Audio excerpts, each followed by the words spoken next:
Hey, greetings. Welcome to Shop Time. Patrick Tipton here, restoring a 43 Studebaker T24 Weasel. So I just picked up a set of cutters from New Way Manufacturing, allowing me to cut my own valve seats. So I fired my machine shop and I'm going to do my own valve job because, after all, how hard could it be?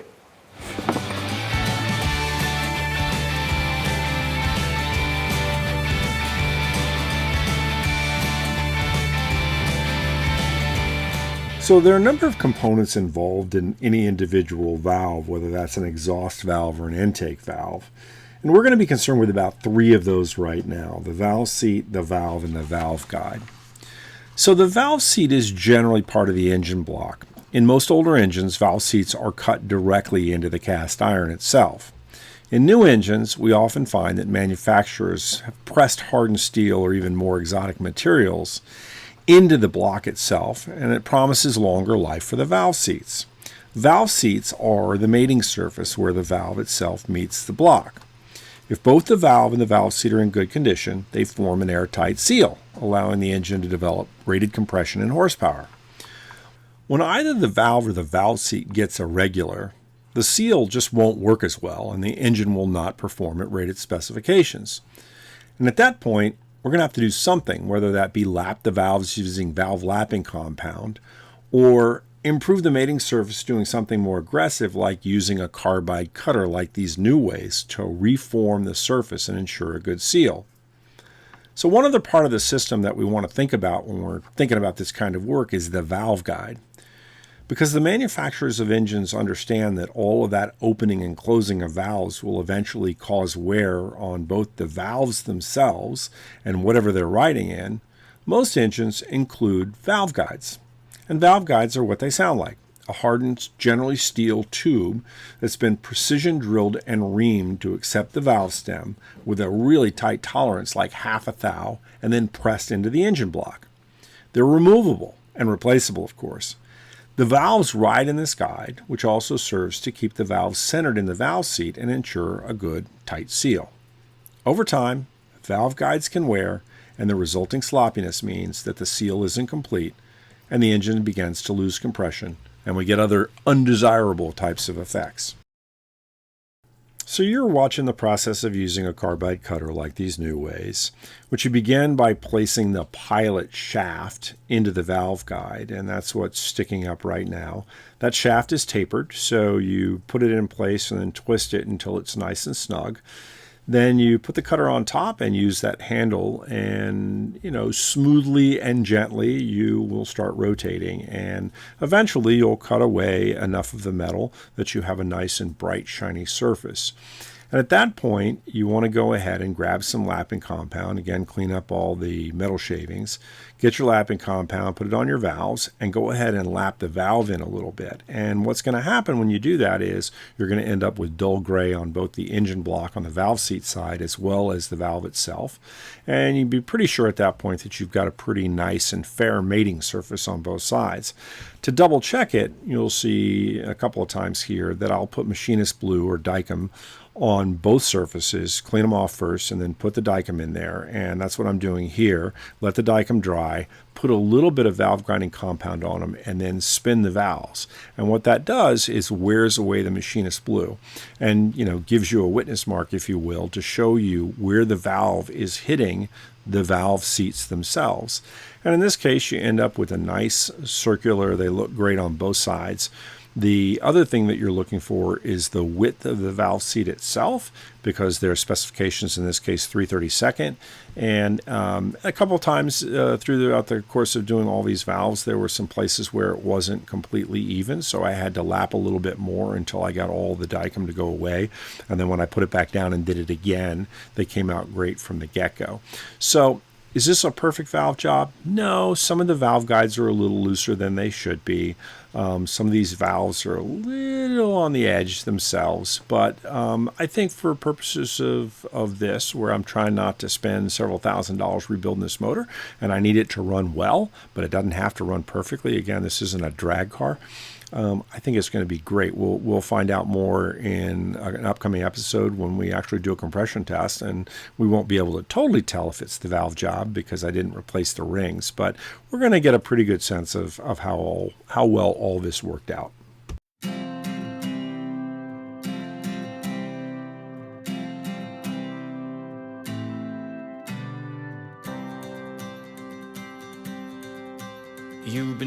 this road for far too long. He left your love behind, but still you keep on crawling back despite the pain inside.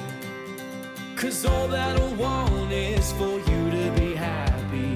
Give me a chance to show that you can be. Well, open your eyes and see the way I see. 'Cause all that I want is for you to be happy with me.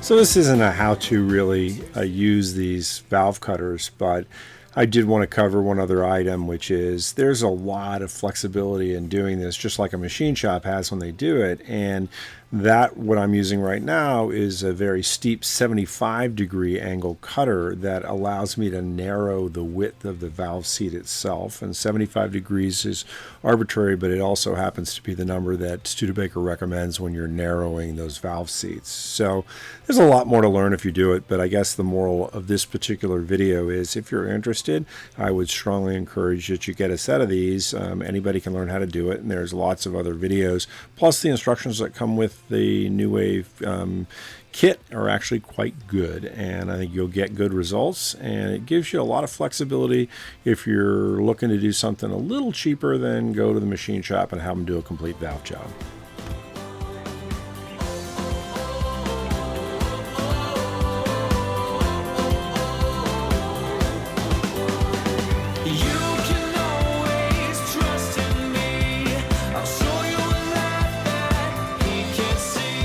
So between all the metal shavings that I made when I cut the valve seats and the grinding compound and then just the general grime inside of the motor, I wanted to clean this out well. So I used Simple Green's crystal formula and wiped everything down. Then I used assembly lube on the camshaft to make sure that it was all covered in oil. I did use WD-40 on the inside too. WD stands for water displacement as one of the intended uses. It's really not a lubrication system, but rather something made to take water away. So I tried to clean it as well as I could on the inside, cleaned all in the valves and valve spring area as well, and then tried to get everything coated. I'm at that point was putting all the valves in and the keepers, and now fitting a new head gasket. All of the head bolts, by the way, go into the water jacket of the Studebaker Champion motor, or at least most of them do, so they need some kind of sealant. There's a pretty clever little head gasket here too, though. It has nice little copper rings around each of those bolts where they pass through, and the copper rings are a little bit protruding, so when you clamp it down with 95 pounds of torque there, it will compress that copper and crush it and create a good seal so you don't get head leakage. But anyway, we're going to use some great stuff on it to make sure.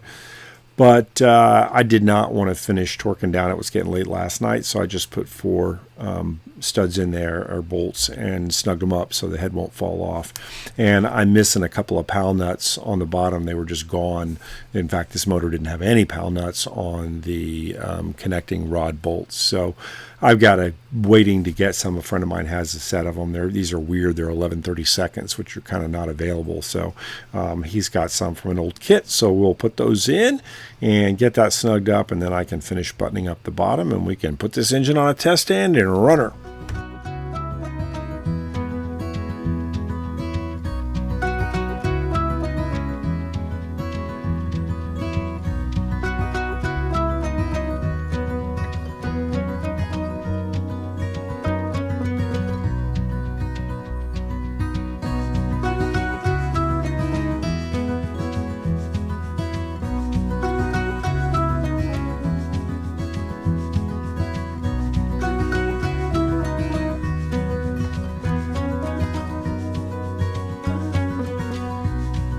All right, guys, that was a ton of fun. And the reason it was a ton of fun is because I fixed my own valves on this motor, and I did a good job. It's not perfect, but I did a good job. But more importantly, it forced me to learn a lot about valves and things that I didn't know before. And it's a very useful set of information. Again, whether it's taking a block to a machine shop and asking them what they're going to do and really having an understanding of what valve guides do and how to check them, and looking at your valves and looking at the valve seats and just making a set of informed decisions about what you should or shouldn't do with a motor, depending on, again, what you're going to do with it. I mean, for this particular engine, I'm not going to run it really hard anyway.